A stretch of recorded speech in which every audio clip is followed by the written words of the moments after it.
एक समय की बात है, एक गधा था जो कि बहुत दुखी रहता था। उसके दुख का कारण उसका मालिक था, जो कि उससे काम तो बहुत ज़्यादा करवाता था, लेकिन खाने को बहुत कम देता था। अपने मालिक के इस व्यवहार से दुखी गधा हर दिन भगवान से यही प्रार्थना करता कि भगवान कैसे भी करके मुझे इस मालिक से मुक्ति दिलवा दे। गधे की रोज रोज की विनती से भगवान को एक दिन उस पर दया आ गई और उन्होंने गधे पर दया करते हुए उसके मालिक को बदलने का विचार किया। भगवान गधे के सामने प्रकट हुए और गधे से कहा कि मैं तुम्हारा मालिक बदल देता हूँ, लेकिन साथ ही उसे यह चेतावनी भी दी कि वह अपने मालिक को बदलकर बहुत पछताएगा। अब गधे का मालिक बदल गया और उसका नया मालिक सिलबट्टे बनाने का काम करता था। अब यहाँ पर गधे को पत्थर उठाने का काम करना पड़ता।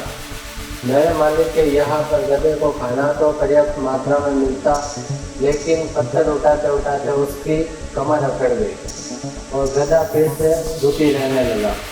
वह सोचता था कि यह भी कोई जिंदगी है, दिन भर कमर तोड़ मेहनत करो और उसके बाद में भी मालिक की गालियाँ खाओ। दुखी गधा भगवान से फिर से प्रार्थना करने लगा कि भगवान मेरे इस मालिक को बदल दे। गधे की रोज रोज की विनती सुन भगवान को आखिर में उस पर दया आ गई और भगवान ने एक बार फिर से गधे के सामने प्रकट होकर उसने कहा कि यह आखिरी बार है जब उसकी विनती सुनी जा रही है। इसके बाद में वो फिर कभी उसका मालिक नहीं बदलेंगे, अतः सोच विचार कर जवाब दे।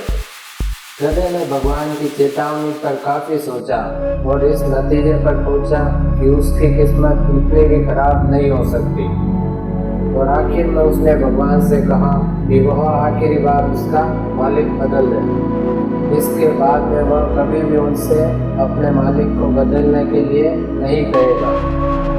गधे के इतना कहते ही भगवान ने उसका मालिक बदल दिया, परंतु यहाँ पर भी गधा दुखी ही रहा, क्योंकि उसका नया मालिक चमड़े का काम करता था। यहाँ पर उसे खाने को भी पर्याप्त मात्रा में मिलता और काम भी कम करना पड़ता था, लेकिन अपने सामने जानवरों को मरते देख और उनकी छाल से चमड़े बनते देख और डर के मारे दिनों दिन सूखता जा रहा था और आखिर इसी दुख के कारण एक दिन वह मर गया और उसके मालिक ने उसकी छाल से भी चमड़े का सामान बनाया।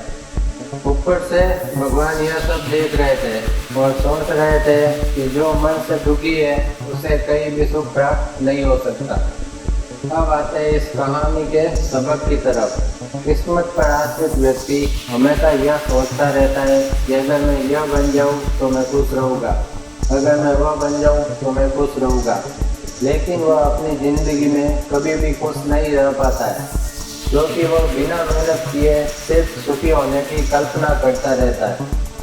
अगर आपको सच्ची खुशी चाहिए तो हमेशा और हर परिस्थितियों में खुश रहना सीखो और कभी भी अपनी ज़िंदगी में अभावों का बहाना मत बनाओ, क्योंकि व्यक्ति अगर मन से ठान ले कि उसे यह कार्य करना ही है तो चाहे कुछ भी हो जाए वह मनुष्य उस कार्य को कर ही देगा।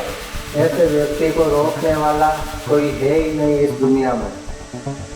तो मेरे दोस्त, आज से ही लग जाओ अपने लक्ष्य को पूरा करने के लिए जी जान लगाकर और उसे पूरा कर ही डालो, वरना आपकी भी हालत उस गधे के जैसी हो जाएगी।